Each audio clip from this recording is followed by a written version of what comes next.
Good morning, students. Today we are going to continue our chapter number 17. कल हमने इस chapter में पढ़ा था किसके बारे में, इकोनॉमिक एंड सोशल काउंसिल के बारे में। ठीक है, इसमें कितने मेंबर्स होते हैं? 18 मेंबर्स होते हैं और इसका पर्पस होता है कि जो यूनाइटेड नेशंस के ऑब्जेक्टिव्स हैं उनको पूरा करने में हेल्प करता है। ठीक है, और कौन कौन सी फील्ड्स में ये काम करता है? Education, social upliftment, health, culture, economic. ठीक है, मतलब आर्थिक, सामाजिक और सामाजिक सुधार और हेल्थ से रिलेटेड जितने भी चीज़ें हैं उनमें, और कल्चर। ठीक है, इन सब फील्ड्स में ये हेल्प करता है। और इसकी बहुत सारी एजेंसीज हैं, जैसे कि World Health Organization Economic and social Council की एक एजेंसी है। हमने इंटरनेशनल कोर्ट ऑफ जस्टिस के बारे में पढ़ा था। ये एक इम्पॉर्टेंट ऑर्गन है यूनाइटेड नेशंस का। जितने भी लीगल वर्क होते हैं वो इसी में सॉल्व किए जाते हैं। ये जितने भी झगड़े होते हैं लोग जो मेंबर्स ऑफ नेशंस के बीच में, उनको पीसफुली सेटल करते हैं। किसके अकॉर्डिंग? इंटरनेशनल जो लॉ कानून बनाए गए हैं, अंतर्राष्ट्रीय कानून, उनके अकॉर्डिंग। ठीक है, इसमें 15 जजेस होते हैं जो कि बहुत सारी डिफरेंट कंट्रीज से चुने जाते हैं। ठीक है, सेक्रेटरीट के बारे में पढ़ा था। ये एक एडमिनिस्ट्रेट के बारे में पढ़ा था। ये एक एडमिनिस्ट्रेटिव ऑर्गन है किसका? यूनाइटेड नेशंस का, जो इसके जो डे टू डे वर्क होता है उसको करता है। ठीक है, और इसके सेक्रेटरी जनरल होते हैं, जो मोस्ट पावरफुल ऑफिशियल एक पोस्ट होती है किसकी? यूनाइटेड नेशंस की। Now today's topic is membership and official languages. मतलब यूनाइटेड नेशन की जो मेंबरशिप है उसके बारे में, और जो उसकी ऑफिशियल लैंग्वेजेस हैं उनके बारे में हमें पढ़ना है। ठीक है, the membership of the UN is open to all peace loving nations. जो यूनाइटेड नेशन की जो मेंबरशिप है वो सबके लिए ओपन है। मतलब जो जो नेशंस पीस, शांति प्रिय नेशंस हैं, ठीक है, शांति प्रिय जो देश हैं जिनको पीस पसंद है, उनके लिए ये यूनाइटेड नेशंस की जो मेंबरशिप है वो ओपन है। There are 193 members states now in the UN. अभी तक कितने मेंबर्स हैं? 193 जो कंट्री हैं वो इसकी मेंबर्स बन चुकी हैं यूनाइटेड नेशंस की। These nations can send their representative to attend the meetings of the General Assembly at New York. जितने भी नेशंस हैं, मतलब 193 नेशंस की, ये लोग क्या करते हैं? ये अपने रिप्रेजेंटेटिव भेजते हैं। ठीक है, कहाँ पे? जो जो वो रिप्रेजेंटेटिव क्या करते हैं? वो मीटिंग अटेंड करते हैं जनरल असेंबली में। ठीक है, कहाँ पे है ये जनरल असेंबली? न्यूयॉर्क में। ठीक है, they act as a ambassadors of their countries to the UN. और जो रिप्रेजेंटेटिव हैं वो क्या हैं? वो एक एम्बेसडर्स हैं किनके? अपनी अपनी कंट्रीज के, जो भेजे जाते हैं जनरल असेंबली में। ठीक है, यूनाइटेड नेशंस के। It is the duty of the member countries to cooperate with the United Nations in achieving its goals, especially in maintaining peace and security among nations. जो जितने भी ये मेंबर्स कंट्रीज होती हैं उनकी ड्यूटी क्या है? उनको कॉपरेट, मतलब उनको एक साथ मिलके क्या करना चाहिए? यूनाइटेड नेशंस के जितने भी गोल हैं, जितने भी उद्देश्य हैं, एम है, उनको पूरा करने में उनकी हेल्प करनी चाहिए। ठीक है, कॉपरेट करना चाहिए।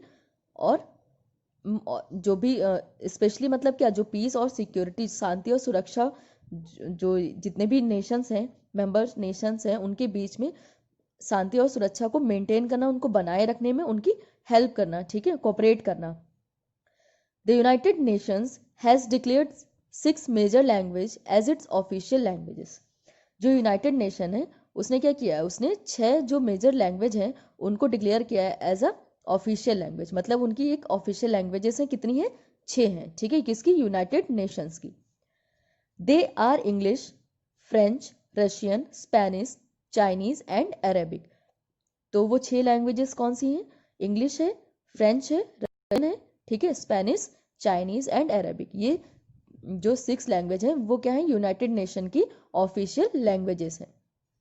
A speech made in any of the official languages of the UN is immediately translated into other languages by the interpreter.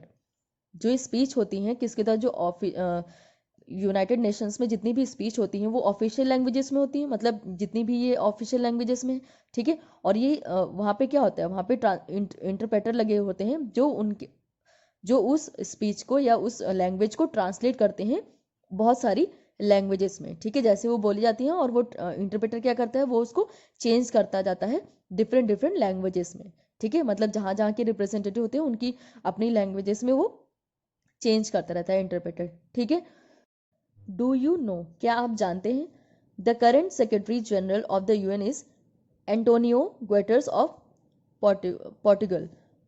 जो करंट जो सेक्रेटरी जनरल है यूनाइटेड नेशंस के, उनका क्या नाम है, एंटोनियो गुटेरेस। वो कहाँ के हैं, पुर्तगाल के हैं, ठीक है। The Arabic language was added as a sixth official language of the General Assembly, the Security Council and the Economic and Social Council in 1973।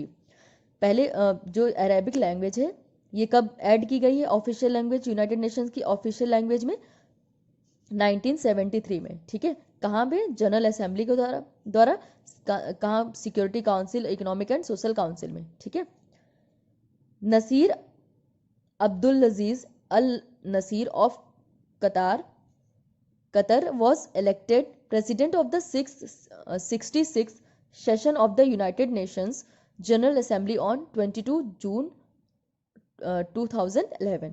जो Naseer Abdul Aziz Al Naseer हैं, कहाँ के, कतर के हैं, ये इनको एज प्रेसिडेंट इलेक्ट किया गया है यूनाइटेड नेशन की जनरल असेंबली में। कब किया गया है, 22 जून 2011 में। अब जो चैप्टर 17 की जो बुक एक्सरसाइजेस हैं, अब हम उन्हें सॉल्व करेंगे। सो आपकी फर्स्ट एक्सरसाइज क्या है, complete the following web chart. आपका एक वेब चार्ट बना हुआ है, ठीक है, आपको उसको फिल करना है, कंप्लीट करना है। Organization establish after the world wars. आपको दो ऐसे ऑर्गेनाइजेशन के नाम बताने हैं जिनकी स्थापना कब हुई थी, वर्ल्ड वॉर्स के बाद, ठीक है। तो पहला क्या है आपका, लीग ऑफ नेशंस,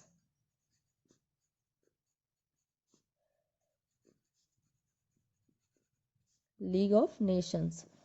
दूसरा क्या है, यूनाइटेड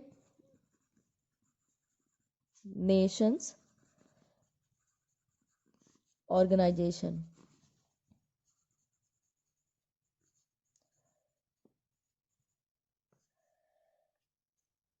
नेक्स्ट आपकी दूसरी एक्सरसाइज क्या है, tick the correct answer and right in the blanks. आपको जो भी आंसर इसमें से करेक्ट है उस पर टिक करना है और उसी को ही फिल इन द ब्लैंक्स में फिल करना है, ठीक है।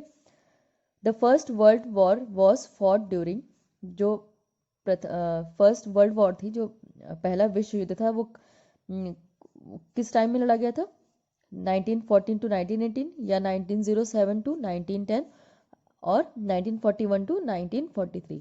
तो जो हमारा फर्स्ट वर्ल्ड वॉर था वो उसका ड्यूरेशन क्या था, 1914 to 1918, 1914 to 1918। Dash was affected by atomic bombing in 1945। 1945 में कौन सी ऐसी कंट्री थी जो प्रभावित हुई थी, तो वो कौन सी कंट्री थी, जापान, ठीक है। The headquarter of the UN are located in. जो यूनाइटेड नेशंस का हेडक्वार्टर है वो कहाँ पे है, पेरिस में है या न्यूयॉर्क में है या लंदन में, तो कहाँ पे है, न्यूयॉर्क में, ठीक है।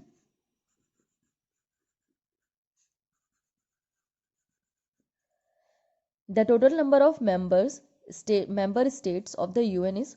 जो यूनाइटेड नेशन के मेंबर स्टेट्स हैं कितने हैं, 191, 192 या फिर 193।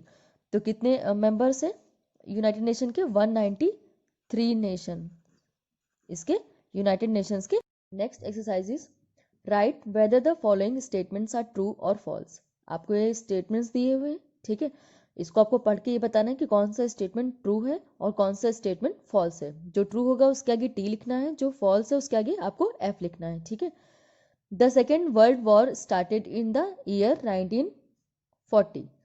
तो आपका ये स्टेटमेंट क्या है, फॉल्स है, ठीक है, क्योंकि जो आपका सेकेंड वर्ल्ड वॉर था वो 1939 में स्टार्ट हुआ था, ठीक है। The league of Nations was a failure. जो लीग ऑफ नेशन है वो एक फेल्योर था, मतलब वो अनसक्सेसफुल था। ये आपका स्टेटमेंट ट्रू है, ठीक है, क्योंकि वो अपने एम की आगे कोई वॉर ना हो उसमें उस एम को वो अचीव नहीं कर पाया था, ठीक है। The security council of UN consist of 5 temporary and 10 permanent members. तो आपका ये स्टेटमेंट क्या है, ये स्टेटमेंट आपका फॉल्स है। क्यों है फॉल्स, क्योंकि सिक्योरिटी काउंसिल में 5 परमानेंट मेंबर्स हैं और 10 टेम्परेरी मेंबर्स हैं, ठीक है। The second world war ended when USA drop 2 atom bomb in Hiroshima and Nagasaki. Second world war कब समाप्त हुआ था? जब यूएसए ने 2 एटॉमिक बॉम्ब गिराए थे, कहाँ पे? हिरोशिमा और नागासाकी में। तो ये स्टेटमेंट आपका ट्रू है।